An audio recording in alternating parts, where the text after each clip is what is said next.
এই শোনো না, আমাদের অন্ধবিশ্বাস চ্যানেলটি যারা এখনো সাবস্ক্রাইব করেননি প্লিজ সাবস্ক্রাইব করে দাও। আর অল্প কিছু সাবস্ক্রাইবার হলে 1,00,000 পরিবার হবে। সবাই প্লিজ সাবস্ক্রাইব এবং বেশি বেশি শেয়ার করে দাও প্লিজ। খুন করে ফেলবো আমি ওদেরকে সবকটাকে। ওরা শারীরিক ক্ষতি করতে পারেনি আমার, তবে মানসিক ক্ষতি করেছে ওরা আমার। বন্দি হলে মানসিক ক্ষতি তো হবেই। আমি তোমায় মুক্ত করে আনবো ইনশাল্লাহ। আর এভাবে বন্দি হয়ে থাকতে ভালো লাগছে না আমার। আমাকে যে ছেলের জন্য ধরে এনেছে সে রাকিব চৌধুরী, খুব খারাপ মানুষ। তবে লতিফ চৌধুরী, রিফাত চৌধুরী, রেহানা চৌধুরী আর চাঁদোয়া নামক রাকিবের বোনের জন্য আমার কোনো ক্ষতি করতে পারছে না রাকিব। এই বাড়িতে 2-1 মানুষ আমায় ভালোবাসলেও কেউ আমায় মুক্তি দিতে রাজি নয়। আমার সামনে এক বিপদ চলে এসেছে তানি, তোমার সাথে আর হয়তো কথা বলতে পারবো না। কি বিপদ হয়েছে নির্ঝর? যা হবার তাই হয়েছে। জানি না কোন অপরাধে বারবার অপরাধী হতে হচ্ছে আমায়। কোন দোষ না করেও আমি অপরাধী। তোমায় ফিরিয়ে আনতে হয়তো আমার সময় লাগবে। আমার জন্য অপেক্ষা করো। আর যদি তুমি পালাতে পারো তবে আমার বাবা মার কাছে কখনো এসো না। কেন? বাবা উপজেলা চেয়ারম্যান হয়েও বউ ফিরিয়ে আনতে আমায় কোনো সাহায্য করেনি। সমাজ সম্মান আর রাজনৈতিক পদমর্যাদার নষ্টের দোহাই দিয়ে মুখ ফিরিয়ে রেখেছে আমার বাবা। আর মা তো আছে শুধু কুটনামি নিয়ে। জীবনে সুখ দেয়নি এরা দুজন আমায়। যা একটু সুখ পেয়েছিলাম এ জীবনে সেটা তোমার কাছ থেকে। তুমি আমার জন্য অপেক্ষা করে থেকো। আমি ফিরে এসে তোমায় নিয়ে এই দেশ সমাজ ছেড়ে অনেক দূরে চলে যাব। ঠিক আছে, আমি তোমার অপেক্ষায় থাকবো। সুখ পাখি হয়ে এসেছে এই জীবনে আমার।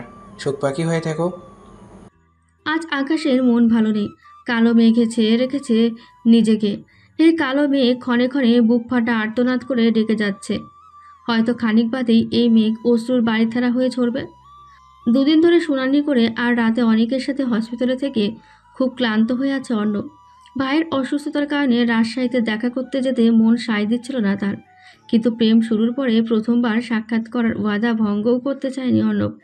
তাছাড়া মাত্র তো কয়েক ঘন্টার ব্যাপার, কারণ বিকেলের ফ্লাইটে গিয়ে সন্ধ্যার পরের শেষ ফ্লাইটেই ঢাকায় ফিরে আসবে অর্ণব। রাতে অনিকের সাথে হসপিটালে গিয়েও থাকতে পারবে অর্ণব। লহরীর মনও খারাপ অনিকের জন্য, কিন্তু প্রেম শুরু হওয়ার পরে আজই প্রথম দেখা করবে অর্ণবের সাথে। এত দূর থেকে এসেছে অর্ণব, একদম সাদামাটা দেখা করতে গেলে অর্ণবের মনে দুঃখ লাগতে পারে। তাই লহরীও কিছুটা সাজিয়েছে আজ নিজেকে।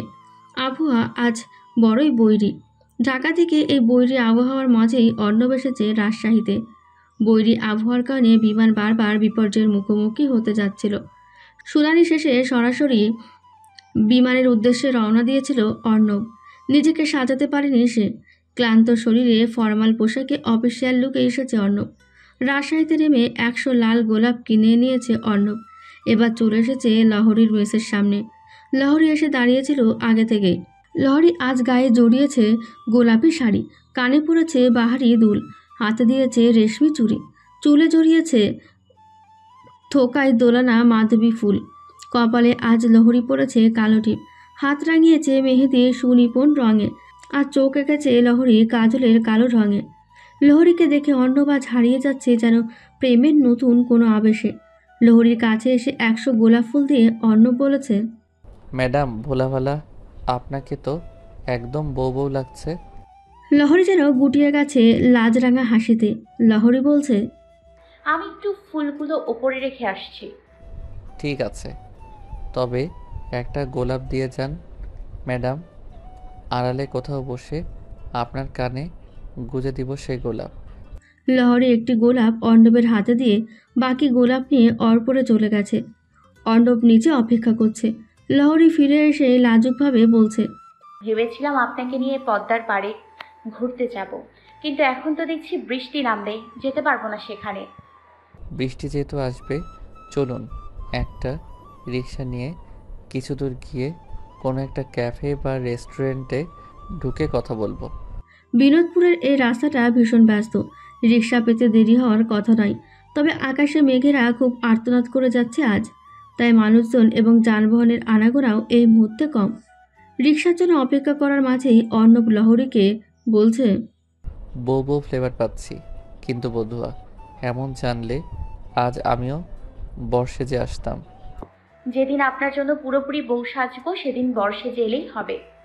আমার ম্যাডামকে দেখে তো আজই বর্ষাতে ইচ্ছে করছে আমার। চলুন না শপিংয়ে যাই, বরের পোশাক কিনে বর্ষেজে বিয়ে করে ফেলবো আজ। বউ তো আমার রেডি আছে। এত ব্যস্ত হচ্ছেন কেন বেআই সাহেব? কথাটা বলেই ইশারায় একটি রিক্সা থামিয়েছে লহরী। রিক্সায় উঠে বসেছে দুজনে। গন্তব্য কোনো ক্যাফে। রিক্সায় ওঠার পরে শুরু হয়েছে বৃষ্টি। রিক্সাওয়ালা বৃষ্টির নিতরক পলিথিন কাগজ দিচ্ছে পায়ের দিক থেকে। হুটোও তুলে দেওয়া হয়েছে রিক্সার। এদিকে বৃষ্টির মধ্যেও গর্জন করে ডেকে যাচ্ছে মেঘ। বিজলিও চমকাচ্ছে থেকে থেকে। এ মেঘ এ বিজলি যেন দিয়ে যাচ্ছে কোনো এক ভাঙনের বার্তা। যাই হোক, হুট তোলা রিক্সায় ঝড়-তোলা বর্ষায় অর্ণব লহরীর কানে গুঁজে দিয়েছে গোলাপ ফুল, আর নিজ পকেটে নিয়ে রেখেছে লহরীর চুলে জড়ানো সে মাধবী ফুল। লহরী অর্ণবকে বলছে, রাজশাহী কেমন লাগছে আপনার? রাজশাহী আমার কাছে বাদশাহী বাদশাহী লাগে। আগে কখনো এসেছেন রাজশাহীতে? অনেকবার এসেছি, যখন বিসিএস পুলিশ ক্যাডারে চাকরি করেছিলাম তখন ট্রেনিং হয়েছিল এই রাজশাহীর সারদায়। ছুটিতে পুরো রাজশাহী ঘুরে বেরিয়েছিলাম। ও আচ্ছা। অর্ণব এবার সিরিয়াস ভঙ্গিতে লহরীকে বলছে, চলো আজ বিয়ে করে ফেলি। রাজশাহীতে পরিচিত কেউ আছে আপনার? সাক্ষী হবে কে আপনার বিয়ের? আমার অনেক ফ্রেন্ডের বাড়ি রাজশাহীতে, কাস্টমস ক্যাডার, পুলিশ ক্যাডার এবং ভার্সিটির ফ্রেন্ড ওরা। ওদেরকে ফোন দিলে ওরাই বিয়ের সাক্ষী রেডি করে পাঠাবে। ভাড়া করে সাক্ষী এনে বিয়ে করার দরকার নেই। তাছাড়া আমাদের ফ্যামিলি আছে। আপনি কিন্তু আমায় কথা দিয়েছিলেন সব ঝামেলা ঠিক করে তারপরে বিয়ে করবেন। ভুলে গেছেন নাকি সেসব ওয়াদা? কিছুই ভুলে যাইনি, তবে তোমাকে দেখে আজ বউয়ের মতো লাগছে তো তাই বিয়ে করতে চেয়েছি। ঠিক আছে, সব ঠিক করেই না হয় বিয়ে করব। তবে আজ থেকে তোমায় আমি নতুন নামে ডাকবো। কি নাম? তোমায় বধুয়া নামে ডাকবো আমি। বিয়ের পরেও এ নামই চলবে। রিক্সা চলে এসেছে একটি ক্যাফের সামনে। ওরা এসে বসেছে একটি কর্নারের টেবিলে। মেনু দেখে কিছু খাবারের অর্ডারও দিয়েছে। লহরীর ফোন বেজেই যাচ্ছে। দুপুর থেকে একটু পর পর কল দিচ্ছে লহরীর মা। অর্ণব আসবে বলে লহরীর সাজসজ্জা নিয়ে এতটা ব্যস্ত ছিল যে মায়ের ফোন রিসিভ করার সময়ও পায়নি লহরী। এবার ফোন দিচ্ছে লহরীর বাবা। দরকার না হলে তো লহরীর বাবা কখনো ফোন দেয় না। ওদিকে অর্ণবের মা কল দিয়ে যাচ্ছে অর্ণবকে। লহরী আর অর্ণব সিদ্ধান্ত নিয়েছে তারা এখন কারো ফোন রিসিভ করবে না, কারণ কিছুক্ষণ পরে অর্ণবের ফ্লাইট। তাই এই সময়টুকু কথা বলে কাটাতে চাই ওরা। খাবার চলে এসেছে। অর্ণব লহরীকে বলেছে, বাইরে বৃষ্টির জন্য কোথাও দাঁড়ানো যাবে না, তাছাড়া বাইরে আলো কিছুটা কম, তাই এখানেই তোমার সাথে একটু ছবি তুলতে চাই। লহরী সলজ্জ হেসে নিচের দিকে তাকিয়ে বলছে, ঠিক আছে। ঠিক আছে বললে তো হবে না, বর্বউ স্টাইলে তোমার কাঁধে হাত দিয়ে ছবি তুলব। লহরী অর্ণবের দিকে একবার তাকিয়ে লাজ রাখা হাসি দিয়ে আবার মাথা নিচু করে রেখেছে। অর্ণব এসে লহরীর পিঠের ওপর দিয়ে কাঁধে হাত দিয়ে ছবি তুলেছে। লহরীও হেসে হেসে সায় দিচ্ছে ছবি তুলতে। এরপর খাবার খেতে খেতে অর্ণব বলছে, বধুয়া আজ তোমায় ছেড়ে যেতে কষ্ট হবে আমার। লহরী কিছুই বলছে না। আজ এভাবে সামনাসামনি ভালোবাসার কথা বলতে লজ্জা পাচ্ছে বেচারি। লহরীকে লজ্জা পেতে থেকে অর্ণব বলছে, কি হলো বধুয়া, এত লজ্জা পাচ্ছ কেন গো? কি হলো তোমার আজ? লহরীর স্বচ্ছ শাড়ির আঁচল দিয়ে মুখ ঢেকে বলছে, এভাবে বধুয়া বধুয়া করবেন না তো, একদম দুর্বল হয়ে যাচ্ছি। দুর্বলই তো করতে চাচ্ছি। বিয়ের পরেও কি আমার বধুয়া এমনই লাজুক থাকবে, নাকি কোমরে শাড়ি বেঁধে ঝগড়া করতে আসবে? সেটা বধুয়ার স্বামীর উপরে নির্ভর করবে। সে কোমর বাঁধা ঝগড়া উপভোগ করবে নাকি সেবা যত্ন করবে। আমি কিন্তু দুটোই চাইব, তবে আদরের সাথে হতে হবে। চাইলে এখন থেকেই শুরু করতে পারো। এখনো বউ হয়নি আপনার, আগে হয়নি? বউ না হলেও আজ এ বধুয়াকে ছেড়ে দেব না। কিছু বলে যেতে হবে আমায়। কি শুনতে চান? আমায় ছুঁয়ে শপথ করবে যে তুমি আমায় ছেড়ে যাবে না। ঠিক আছে। টেবিলের ওপর হাত রেখেছে অর্ণব। লহরীকে ইশারা দিচ্ছে হাতে হাত রাখার জন্য। লহরীও হাত রেখেছে অর্ণবের হাতে। অর্ণব বলছে, আমার নানা বাড়ির সাথে তোমার ভাইয়ের এই যুদ্ধে আমরা আমাদের ভালোবাসা নষ্ট হতে দেব না। হাত ছুঁয়ে কথা দাও আমার সাথেই থাকবে, কখনো ছেড়ে যাবে না আমায়। লহরী বলছে, আপনি আগে কথা দিন আমায়। অর্ণব হাত ছুঁয়ে লহরীকে বলছে। আমি কখনো তোমায় ছেড়ে যাব না। সুখের আশা হয়ে, দুঃখের ভরসা হয়ে, ভালোবাসায় জড়িয়ে থাকবো তোমার জীবনে। আধারে আলো হয়ে, মন্দে ভালো হয়ে আমি থেকে যাব আপনার জীবনে। আমার কিন্তু ফ্লাইটের সময় হয়ে যাচ্ছে। একবার ভালোবাসি বলো না। কি সব বায়না নিয়ে এসছেন বলুন তো? ভালোবাসা পাওয়ার বায়নায় এসেছি। আমায় ভালোবেসে শান্ত করো বধুয়া। আজ আর কিছু বলতে পারছি না। অর্ণব হাত ছুঁয়ে লহরীকে বলছে। আমার হৃদয় সিন্ধুর প্রতিটি বিন্দু জল দিয়ে তোমায় ভালোবাসতে চাই। স্রোত হয়ে এসো এই সিন্ধুর ভাটির দুঃখে, লহরী হয়ে জড়িয়ে থেকো এই সিন্ধুর বুকে। আমি নদী হয়ে হারাতে চাই অর্ণব নামক এ সায়রে। আমার এই হৃদয়কে ভাসিয়ে নিতে চাই এক প্রণয় সায়রে। অর্ণব লহরী ক্যাফে থেকে রিক্সা নিয়ে রওনা করেছে। বৃষ্টি হচ্ছে এখনও। আবারও হুট তোলা রিক্সায় বৃষ্টি নিতরক পলিথিন কাগজ সামনে দিয়ে বসতে হচ্ছে। বৃষ্টির কারণে রাস্তায় পথচারীও কম। আবার সন্ধ্যার পরে হয় রাস্তায় আলোও কিছুটা কম। এবার অর্ণব লহরীর গলা ধরে রেখেছে। লহরী যেন লজ্জায় সংকুচিত হয়ে যাচ্ছে। লহরীর সাজরাঙা মুখে এই লাজরাঙা ভাব অর্ণবকে যেন নতুন কোনো ভালো লাগার সুখ দিচ্ছে। যাই হোক, রিক্সা চলে এসেছে লহরীর মেসের সামনে। লহরী রিক্সা থেকে নামার সময় অর্ণব হাত টেনে ধরে জিজ্ঞেস করেছে, আবার কবে দেখা হবে আমাদের? লহরী যথারীতি সলজ্জ ভঙ্গিতে বলে দিয়েছে, জানি না। বৃষ্টিতে ভিজে যাচ্ছিল বলে মেসের সামনে দাঁড়িয়ে লহরী আর অর্ণবকে সেভাবে বিদায় দিতে পারেনি। অর্ণব এখনও মেসের সামনে রিক্সায় বসে আছে। অর্ণব রাজশাহীতে এসেছে প্লেনে করে, নিজের সরকারি গাড়ি তো আর নিয়ে আসতে পারেনি। রিক্সায় বসে অর্ণব অপেক্ষা করছিল সিএনজি অটোরিকশার জন্য, কারণ তাড়াতাড়ি যেতে হবে ফ্লাইট ধরতে।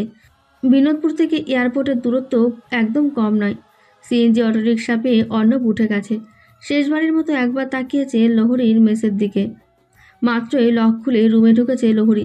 সে ভাবছে শাড়ি চেঞ্জ করে ফ্রেশ হয়ে বাবা মাকে কল দেবে, কিন্তু ফ্রেশ হয়ে রুমে আসতেই পাশের রুমের এক আপু চলে এসেছে লহরীর রুমে। লহরী বসে গল্প করছে সে আপুর সাথে। বাড়িতে এখনও কল দিতে পারেনি সে। ওইদিকে অর্ণব চলে গেছে এয়ারপোর্টে। ঢাকা থেকে এখনও প্লেন আসেনি। ঢাকা থেকে যাত্রী নিয়ে প্লেন আসবে রাজশাহী এয়ারপোর্টে। সে প্লেনে অর্ণব যাবে ঢাকায়। এটাই হবে আজ রাজশাহী ঢাকা শেষ ফ্লাইট। অর্ণব ফোন বের করে মাকে কল দিয়েছে। মা ফোন রিসিভ করার পরে অর্ণব বলছে, আমি একটু বাইরে আছি মা। তখন ফোন দিয়েছো কেন আমায়? অর্ণবের মা রাগান্বিত কণ্ঠে বলছে, সূচনার বাবা হসপিটালে এসে অসুস্থ অনেকের সামনে থেকে সূচনাকে নিয়ে গেছে। সূচনাকে ডিভোর্স পাঠিয়ে দিতে বলেছে অনেককে। কি হয়েছে মা? এমন কেন করেছে সূচনার বাবা? বাবা অর্ণব, তুই দিনে শুনানি করেছিস, রাতে অনেকের সাথে হসপিটালে থেকেছিস। শুনানি করতে গিয়ে তোর টেনশন হবে বলে তোকে একটা গুরুত্বপূর্ণ কথা বলিনি আমি। গতকাল দুপুরে তোর দুই মামা অনেকে হসপিটালে দেখতে এসেছিল। তোর পুলিশ মামা আর উকিল মামা দুইজনে বলেছিল অনেক হত্যা চেষ্টা মামলা দিতে। আমি কাল দুপুরে তোর মামাদের সাথে থানায় গিয়েছিলাম। তোদেরকে না জানিয়ে আমি অনেক হত্যা চেষ্টা আর মামলা দিয়েছি নির্জরের বিরুদ্ধে। এ মামলায় আজ দুপুরে নির্জর গ্রেপ্তার হয়েছে। ভাইয়ের ছেলের জন্য কি দরদ সূচনার বাবার, একদম এখানে এসে সূচনাকে নিয়ে গেছে। অনেক তো গুন্ডাদের কাউকে চিনতে পারিনি মা। তুমি কেন নির্ঝরকে মামলা দিয়েছ? নির্ঝর যে কুপিয়েছে তার প্রমাণ কি? নির্ঝরই অনেককে খুন করতে চেয়েছে। সেদিন রাতে প্রতিশোধের হুমকি দিয়ে গেল না? সেই দিন মধ্যরাতে নির্ঝরের আমাদের বাড়িতে আসার সব সিসিটিভি ফুটেজ আমি পুলিশকে দেখিয়েছি। বলেছি ও হুমকি দিতে এসেছে। খুব বেশি ভালো কাজ করেছো তুমি মা। তোমার দুই ছেলের জীবন তুমি দুই ছেলেকে জীবন বাঁচাতেই তো মামলা দিয়েছি। এখন অনেককে কুপিয়েছে, এরপর তোকেও কুপাতে আসতে পারতো নির্ঝর। না জেনে না শুনে মামলা দিয়ে তুমি ঠিক করনি মা। যদি নির্ঝর দোষী হয় তবে তো তুমি জিতেই গেছো, আর দোষী না হলে তুমি কি জবাব দেবে সবাইকে? লহরীর রুম থেকে সে আপু বের হয়ে চলে গেছে। লহরী ফোন দিয়েছে বাবা সবুজ শেখকে। সবুজ শেখ ফোন রিসিভ করে বলছে, মা লহেরি, আজ দুপুরে নির্ঝরকে গ্রেফতার করে নিয়ে গেছে রে। অনিকের মা অনেক হত্যা চেষ্টা করেছিল নির্ঝরের বিরুদ্ধে। কি বলছো বাবা তুমি এসব? মারে, তোর দাদা ৩৫ বছর চেয়ারম্যান ছিল। তোর চাচা প্রথমে ইউনিয়ন পরিষদের চেয়ারম্যান ছিল, আমাদের এই উপজেলা সদর পৌরসভা ঘোষিত হওয়ার পরে তোর চাচা মেয়র হয় আর বর্তমানে আছে উপজেলা চেয়ারম্যানের পদে। 22 বছর ধরে তোর চাচা ক্ষমতায় আছে।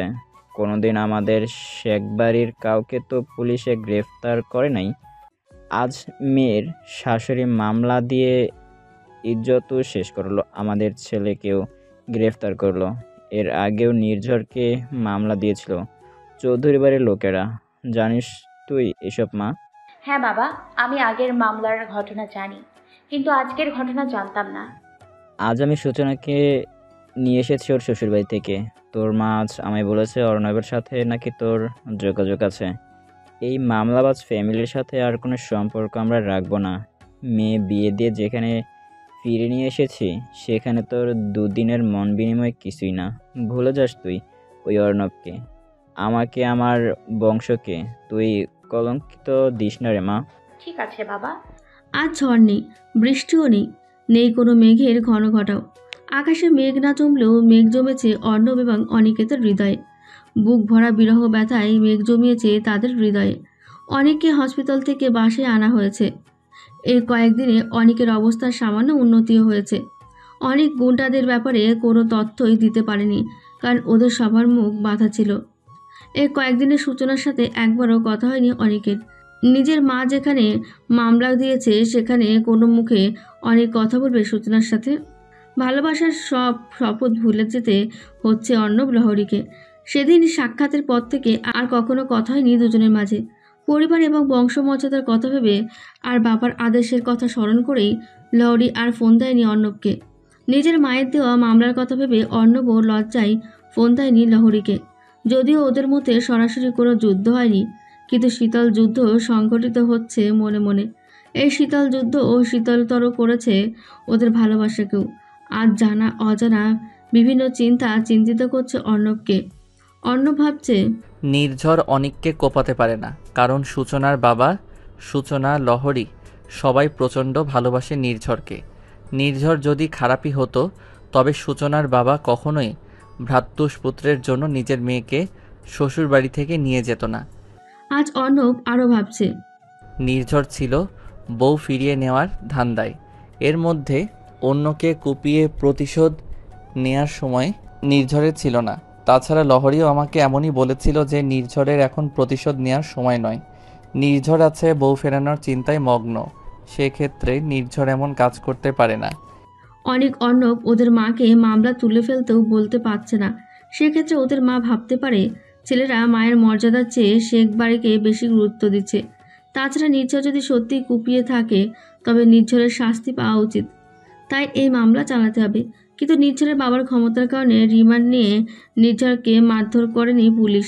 পুলিশের মৌখিক জেরায় নির্ঝর কোনো অপারেশনের স্বীকার করছে না। অর্ণবের মা ছেলেদেরকে না জানিয়েই বাড়ি থেকে পুলিশকে নির্ঝরের সিসিটিভি ফুটেজ দেখিয়েছিল। সে রাতে নির্ঝর যে প্রতিশোধের হুমকি দিয়েছিল সেটা সে ফুটেজে স্পষ্ট আছে। এই ফুটেজের উপর ভিত্তি করে নির্ঝরের পেছনে তদন্তে ব্যস্ত আছে পুলিশ। অর্ণব ভাবছে শুধু নির্ঝরের পেছনে লেগে থাকলেই হবে না, প্রকৃত আসামি খুঁজে বের করতে হবে। যদি সত্যি নির্ঝর আসামি হয়ে থাকে তাহলে তো শেখ বাড়ির সাথে সম্পর্ক আরও জোড়া লাগার সম্ভাবনা নয়, কারণ সেক্ষেত্রে সম্পর্ক জোড়া লাগাতে গেলে অর্ণবের মা তার ছেলেদের ত্যাগ করবে। আর নির্ঝর যদি আসামি না হয় সেক্ষেত্রে নির্ঝরকে মুক্ত করে ক্ষমতা চাইতে হবে শেখদের কাছে।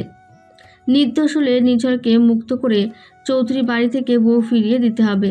এভাবে হলে শেখেরা এই মামলার কথা ভুলে যাবে। সেক্ষেত্রে আমার সম্পর্কগুলো জোড়া লাগানো সম্ভব হবে।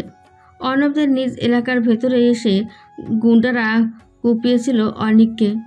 আশেপাশে বাড়ি থেকে সিসিটিভি ফুটেজ সংগ্রহ করে অনিককে দেখানো হয়েছে। এসব ফুটেজে শুধু 3টি মোটরসাইকেল দেখা গেছে এবং মুখ বাঁধা 6 জন লোককে দেখা গেছে। এসব মোটরসাইকেলের চেসিস নম্বর পরিবর্তন করে ফেলা হয়েছে, তাই আসামি শনাক্ত করতে ঝামেলা হয়ে যাচ্ছে। আসামি খুঁজে পেতে অর্ণব নিজেও কাজ করে যাচ্ছে।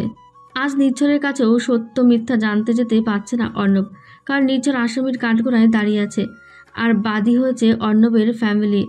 বাদী হয়ে আসামির কাছে সত্য মিথ্যা জানতে চাওয়ার চেষ্টা করাও অদ্ভুত ব্যাপার। তবে অর্ণব মনে প্রাণে নির্ঝরকে নির্দোষ প্রমাণিত করতে চায়, কারণ নির্ঝর মুক্তি পেলে অনেক ফিরে পেতে পারে তার সংসার, আর অর্ণব ফিরে পেতে পারে তার ভালোবাসা। অর্ণব চাপছে খুব দ্রুত আসামি বের করে ফেলতে, তাই সে ঘনিষ্ঠ পুলিশ অফিসার বন্ধুর সাহায্য নিতে চায়। অর্ণব ফোন দিচ্ছে তার এএসপি বন্ধু আলিফকে। অর্ণবের ফোন রিসিভ করে আলিফ বলছে, হ্যালো মিস্টার কাস্টমস অফিসার। অর্ণবও সুর মিলিয়ে বলছে, হ্যালো মিস্টার পুলিশ অফিসার, কেমন আছেন? ভালো আছি। তা কী কারণে মনে পড়লো এই পুলিশ অফিসার বন্ধুকে? দোস্ত, তোর সাহায্যের প্রয়োজন আমার। পুলিশ ক্যাডার থেকে চলে গেলি, এখন আবার পুলিশের সাহায্য চাচ্ছিস? তোকে তো সাহায্য করবো না। তোর কাছ থেকে পুলিশি সাহায্য নেয়ার জন্যই তো পুলিশ ক্যাডারের চাকরি ছেড়েছি। বন্ধু বলে কথা। শালা বেয়াদব, বল তোর কী সাহায্য লাগবে? কিছুদিন আগে আমার ছোট ভাই অনিককে গুন্ডারা কুপিয়েছে। 3টা মোটর সাইকেলে 6 জন এসেছিল। ওরা ছুরি দিয়ে কুপিয়েছিল ওরা অনিককে। কুপিয়ে যাওয়ার পরে ওরা ওদের বাইকের চ্যাসিস নাম্বার পরিবর্তন করে ফেলছে, তাই পুলিশ ওদের কাউকে ধরতে পারেনি। একজন সন্দেহভাজনকে গ্রেফতার করেছে পুলিশ, কিন্তু সে অপরাধ স্বীকার করছে না। এই বাইক 3টা কোন জায়গা থেকে যাত্রা করে এসেছিল সেটা তুই বের করে দিবি। ঠিক আছে, অপরাধ সংগঠনের সময় বাইকগুলোর যে নাম্বার ছিল সেগুলো আমাকে দিস, আর সিসিটিভি ফুটেজ থাকলে পাঠিয়ে দিস। আমি ঘটনাস্থলে আবারও পুলিশ পাঠাবো।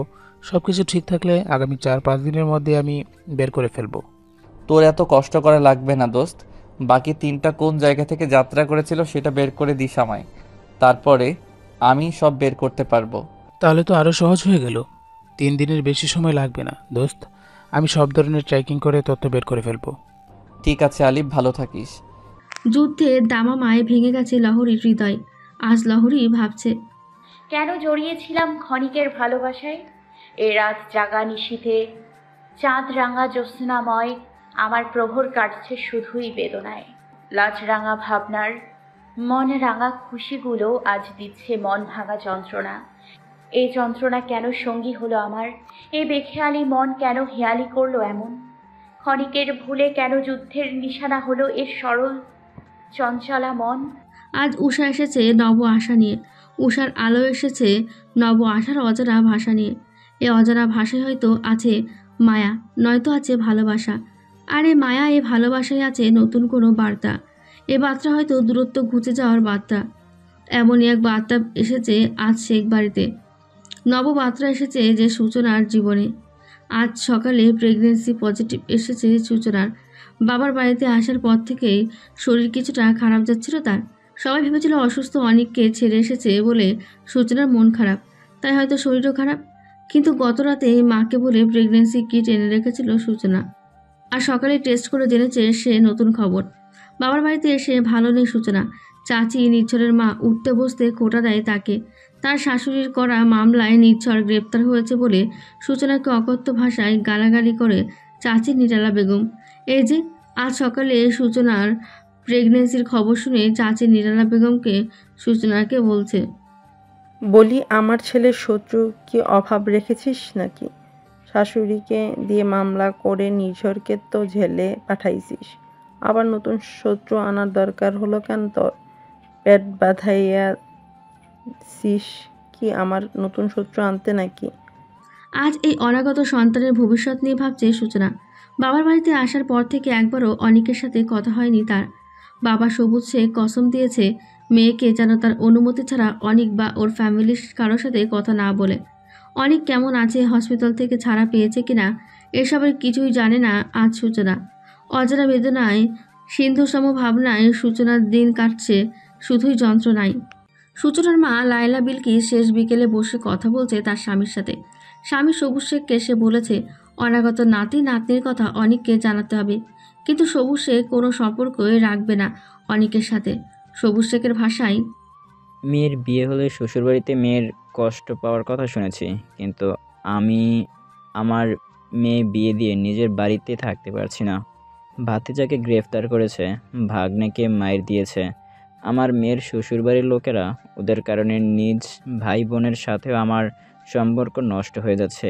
নিজ বাড়িতে আমি লজ্জায় মরে যাচ্ছি। এমন ফ্যামিলিতে আর মেয়ে ফিরিয়ে দেব না। সূচনার মা লায়লা বিলকিস খুব ভদ্র মানুষ। স্বামীর কথা শুনে চুপ করে আছেন তিনি। আজ সূচনার মায়ের মোবাইলে এক অজানা নাম্বার থেকে কল এসেছে। মা লায়লা বিলকিসের সিমে কল আসেনি, কল এসেছে লহরী রেখে যাওয়া রবি সিমে। লহরী রেখে যাওয়া রবি সিম নিজের ডুয়েল সিমের মোবাইলে ঢুকিয়ে রেখেছিল মা। আজ লহরীর রবি সিমে কল এসেছে। এই কল দিয়েছে রাকিব চৌধুরী। অনেক চেষ্টা করে রাকিব রবি নাম্বার পেয়েছে লহরীর। লহরী যে ভুল করে এই রবি নাম্বার বাড়িতে রেখে গেছে সেটা তো আর রাকিব চৌধুরী জানে না। আবার সূচনার বাবার ফ্যামিলির কেউ রাকিবের নাম্বারও চেনে না। সূচনার মা রাকিবকে ফোন রিসিভ করে বলছে, হ্যালো। নারী কণ্ঠ শুনে রাকিব ভেবেছে লহরী ফোন রিসিভ করেছে। রাকিবও খুশিতে বলছে, হ্যালো। এদিকে অচেনা পুরুষের কণ্ঠ শুনে লহরীর মা ফোন দিয়ে দিয়েছে লহরীর বাবার কাছে। লহরীর বাবা ফোন কানে নিয়ে কণ্ঠ বোঝার চেষ্টা করছে। এদিকে লহরী ফোন রিসিভ করেছে ভেবে রাকিব বলছে, হাই বেবি, তোমায় অনেক মিস করছিলাম। তোমায় খুব পছন্দ হয়েছে আমার সোনা পাখি জান্টু সমান। সবুজ শেখ জানে না যে লহরী রবি সিমে কল এসেছে। ভদ্রলোক ভেবেছে তার বউকে এসব বলছে অচেনা এক পুরুষ লোক। রাকিবের কথা শুনে লহরীর বাবা সবুজ শেখের যেন কান গরম হয়ে যাচ্ছে। বিস্ফোরিত হওয়ার মতো অবস্থা এখন তার। ওইদিকে লহরীকে আজ মনের কথা বলতে পারবে ভেবে রাকিব গান গাইছে। চল গৌরী, লে যাব তোকে মোর গাঁও, পাহাড়ে কিনারে মোর গাঁও। এবার রাকিব জিজ্ঞেস করছে, আমার গান অনেক সুন্দর লাগছে না বেবি? আমি এর থেকেও সুন্দর কিছু বলতে পারি। সুন্দর করে আজ আই লাভ ইউ বলতে চাই তোমায়। রাকিবের কথা শুনে লহরীর বাবা চিৎকার দিয়ে বলছে, তুই কে রে? আমার বউকে এতক্ষণ কী সব বেবি করছিস? এবার এসেছিস আই লাভ ইউ বলতে? কত বছর হলো আমি আমার বউকে আই লাভ ইউ বলি না, আর তুই বলতে এসেছিস? রাকিবের তো কান ফেটে গেছে সবুজ শেখের ধমকে। ভুল জায়গায় ভুল জিনিস বলে ফেলেছে সে। বিরহ যেন শেখ বাড়ির সঙ্গী হয়ে আছে। বিরহ এসেছে লহরীর ফুফাতো বোন সৌরীর মনেও। লহরীর ফুপু শাহানা শেখ মেয়ে সৌরীকে বলে দিয়েছিল বাউন্ডেল সুখিনের সাথে সম্পর্ক ভেঙে দিতে। প্রথমে রাজি হয়নি সৌরী, কিন্তু সম্প্রতি সুখিনের অন্য এক মেয়ের সাথেও সম্পর্কের কথা কানে এসেছে সৌরীর। তাই নিজেকে ফিরিয়ে এনেছে সৌরী, মনকে বুঝিয়ে নিয়েছে সে। সুখিনের সাথে প্রেম করতে চায়নি সৌরী, কিন্তু নির্ঝরের বন্ধু এবং চেয়ারম্যানের ঘনিষ্ঠ লোক হওয়ায় মাঝে মাঝে শেখ বাড়িতে আসত সুখিন। সেই সূত্রে প্রেম হয়েছিল সুন্দরী সৌরীর। শেখ ফ্যামিলির সাথে বড়ই বেমানান ছিল সুখিন। সেই সুখিনই শেষ পর্যন্ত কষ্ট দিল সৌরীকে। ভীষণ মন খারাপ যাচ্ছে এখন সৌরীর। ভাই সৌরভ অসুস্থ ছিল বলে লহরীর সাথে রাজশাহীতেও যেতে পারেনি সৌরী।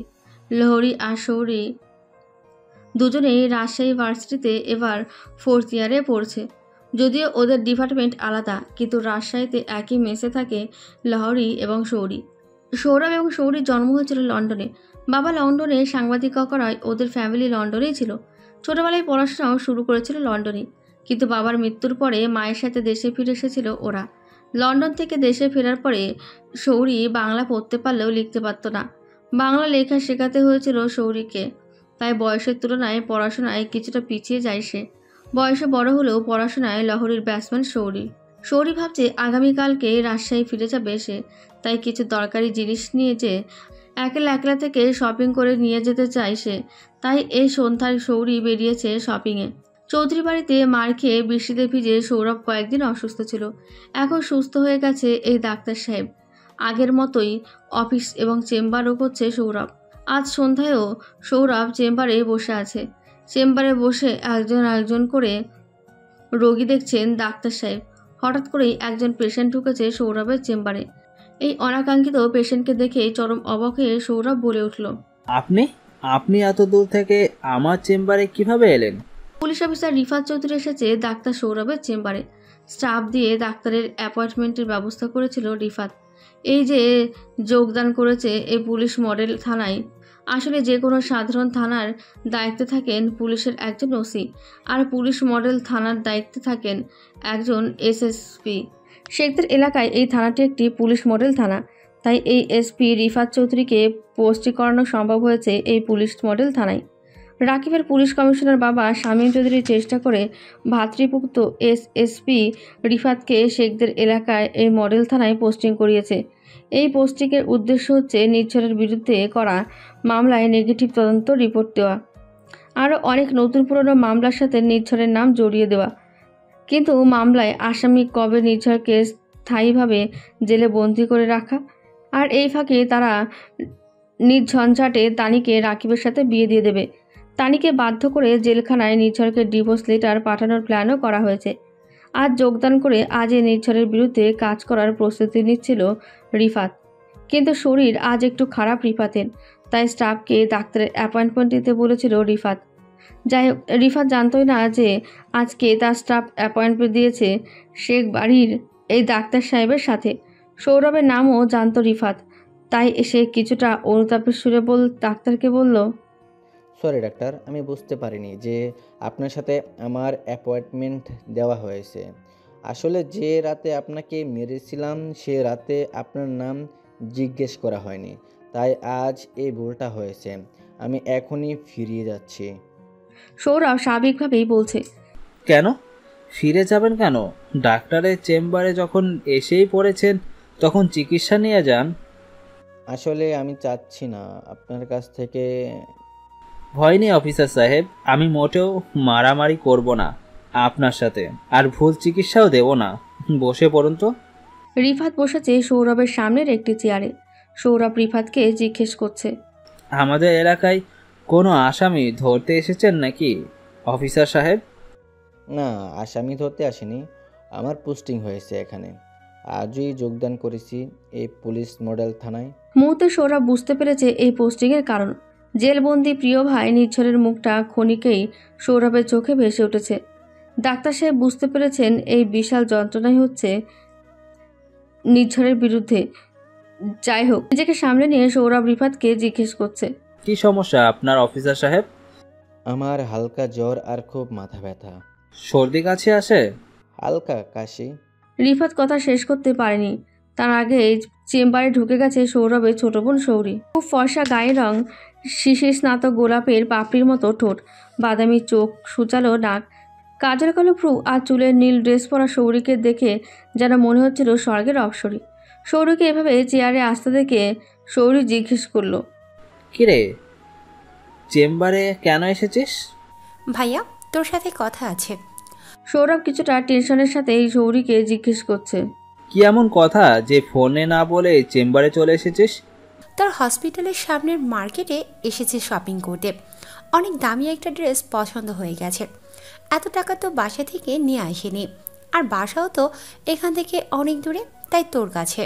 বুঝছি, তোর টাকা লাগবে, তুই বস, আমি পেশেন্টের সাথে কথা শেষ করে তারপর তোর দাবি দাওয়া শুনবো। রিফাতের পাশ থেকে পেশেন্টের জন্য রাখা এক্সট্রা চেয়ারটা দূরে টেনে নিয়ে সেখানে বসে পড়েছে সৌরি।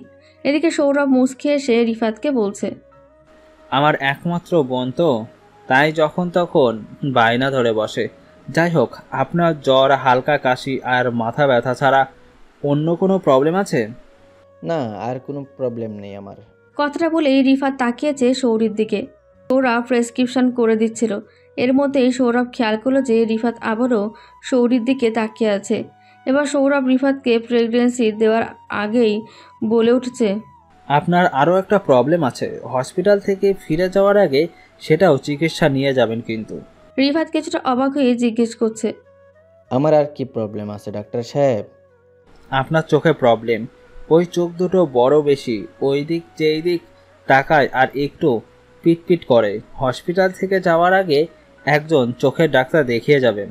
পুলিশ অফিসার রিফাত ভালোই বুঝতে পেরেছে ডাক্তারের বোন সৌরির দিকে তাকিয়ে থাকার কারণেই ডাক্তার তাকে এভাবে লজ্জা দিচ্ছে। রিফাত এবার কিছুটা লাজুকভাবে সৌরির দিকে তাকিয়েই ডাক্তারকে বলছে, আপনারা অনেক সুন্দর। আমার মা খুব সুন্দরী, আর নানি হচ্ছে অপরূপ সুন্দরী। বাবা, নানা, দাদা, দাদি এরাও সুন্দর ছিলেন। আমাদের ফ্যামিলির সবার গায়ের রং ফুল ফর্সা আর চোখের লেন্স বাদামি। আমরা পারিবারিক এবং বংশগতভাবে সুন্দর। তবে সেদিন আপনাকে চৌধুরী বাড়িতে আপনার দুই ভাই মিলে আমায় মেরে আমার চেহারা সব সৌন্দর্য নষ্ট করে দিয়েছেন। সরি ডাক্তার সাহেব, অনেক বড় ভুল হয়ে গেছে। পুলিশ হয়ে না বুঝেই মানুষ পিটিয়েছেন, এখন আর সরি বলতে হবে না। ঠিক আছে। আপনি আইনের লোক, ভবিষ্যতে আইনের রক্ষক হয়ে থাকবেন, আইন ভঙ্গ করবেন না। ধন্যবাদ, আপনি এখন আসুন। সৌরি এতক্ষণ ধরে সব কথাই শুনছিল। এএসপি রিফাত চৌধুরী বের হয়ে যাচ্ছে ডাক্তারের চেম্বার থেকে। সৌরিও বের হবার জন্য উঠে দাঁড়িয়েছে। সৌরভ বোনকে জিজ্ঞেস করলো, কিরে তুই কোথায় যাচ্ছিস? টাকা নিবি না? ভাইয়া, টাকা পরে নেব। রিফাত চৌধুরী এসে দাঁড়িয়েছে হসপিটালের লিফটের সামনে। শৌরিও এসে দাঁড়িয়েছে রিফাতের পাশে। লিফটে রিফাতের পাশে দাঁড়িয়েছিল শৌরি। লিফট থেকে বের হয়ে রিফাত তার সাথে আসা পুলিশ স্টাফের হাতে প্রেসক্রিপশন দিয়ে দিয়েছে ঔষধের ফার্মেসিতে যাওয়ার জন্য। আর শৌরি যাচ্ছিল হসপিটালের গেটের দিকে। রিফাত পেছন থেকে শৌরিকে ডাক দিয়েছে। Excuse me. আমায় বলছেন? জি, আপনাকেই বলছি, একটু কথা বলা যাবে? অবশ্যই। আচ্ছা, শেখবারের মেয়ের জামাই লেকচার অনিক মাহমুদ সম্পর্কে আপনার কি হয়? অনিক ভাইয়া সম্পর্কে আমার দুলাভাই, আমার মামাতো বোন সূচনাপুর হাজব্যান্ড উনি। আমি হচ্ছি অনিকের মামাতো ভাই রিফাত চৌধুরী। অনিকের হিসেবে আপনি কিন্তু সম্পর্কে আমার বেআইন। আপনি ঠিকই বলেছেন বিআই সাহেব। আমার বিআইন সাহেবার নামটা জানতে পারি? আমার নাম শেখ শৌরি। বাহ, খুব সুন্দর নাম। আর আপনি দেখতে আরও বেশি সুন্দর। আমি সুন্দর কিনা জানি না, তবে খুব ফর্সা আমি।